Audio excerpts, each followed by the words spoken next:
प्राचीन भारत में अनेक समृद्ध राज्य थे, लेकिन उनमें से एक राज्य अपने दान, धर्म और नीति के लिए अत्यंत प्रसिद्ध था। उसका नाम था विजयनगर। इस राज्य के राजा हरिदेव न केवल शक्तिशाली योद्धा थे, बल्कि अपनी उदारता और दानशीलता के लिए भी दूर दूर तक प्रसिद्ध थे। हरिदेव का जीवन एक आदर्श प्रतीत होता था, परंतु हर सफलता के पीछे एक छिपी हुई परीक्षा होती है। हरिदेव बाल्यकाल से ही धर्म और नीति के प्रति गंभीर थे। उन्होंने अपने पिता राजा शंकरदेव से यह शिक्षा पाई थी कि प्रजा ही राजा का वास्तविक बल होती है। अतः हरिदेव जब युवराज बने, तभी से उन्होंने दरिद्रों, विधवाओं, अनाथों और रोगियों की सहायता शुरू कर दी। जब हरिदेव गद्दी पर बैठे, तो उन्होंने एक विशाल अन्नदान योजना शुरू की, जहां प्रतिदिन हजारों भूखे लोगों को भोजन मिलता था। राजधानी के कोने कोने में धर्मशालाएं खुलवाई गईं, जहां यात्रियों को विश्राम, जल और भोजन मिलता। पर धीरे धीरे राजा हरिदेव को अपने दान पर गर्व होने लगा।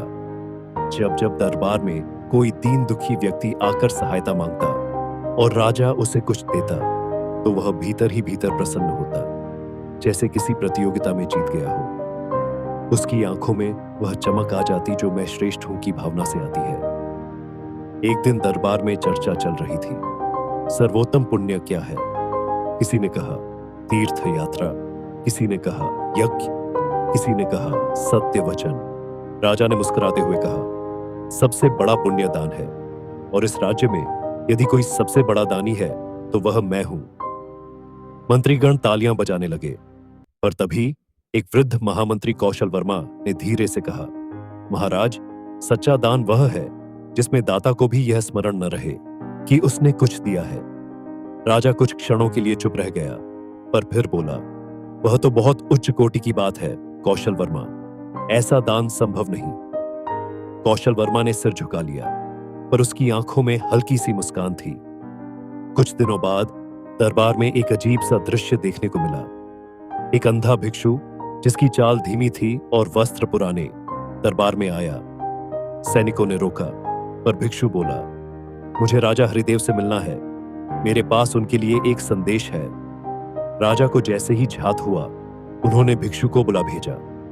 भिक्षु दरबार में आया, सिर झुकाकर बोला, राजन, आप महान हैं, परंतु क्या आपने कभी सोचा कि आपके दान का उद्देश्य क्या है? राजा चौंक गया।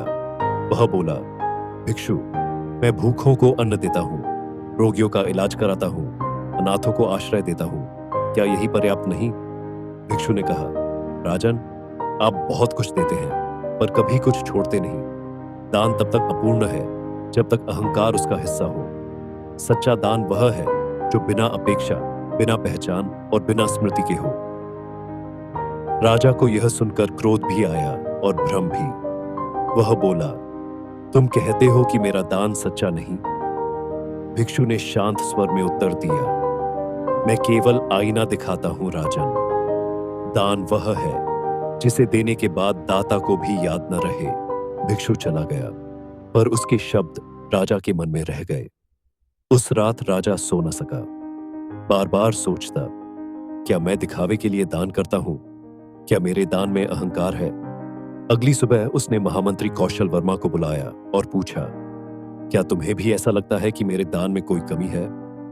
कौशल वर्मा बोला, महाराज, यदि आप पूछ रहे हैं तो इसका उत्तर भीतर खोजिए।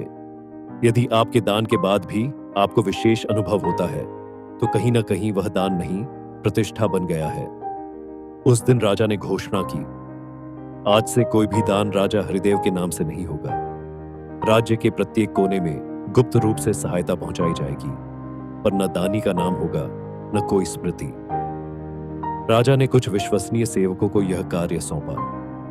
अब गरीबों को भोजन, वस्त्र और औषधियां मिलती, पर उन्हें यह झात न होता कि यह किसका उपकार है। राजा स्वयं कभी वेश बदलकर रात में निकलता और अन्न बांट आता। धीरे धीरे राजा को एक अजीब शांति मिलने लगी। अब जब वह किसी को कुछ देता, तो उसे यह सोचकर प्रसन्नता होती कि कोई भूखा सोया नहीं, न कि यह सोचकर कि मैंने दिया। उसके मन से मैं का भाव कम होने लगा। अब वह प्रजा को अपनी संतान की तरह देखने लगा, बिना किसी अपेक्षा के। कुछ महीने बीते। एक दिन फिर वही अंधा भिक्षु राजधानी में देखा गया।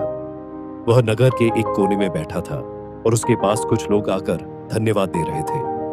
राजा को पता चला।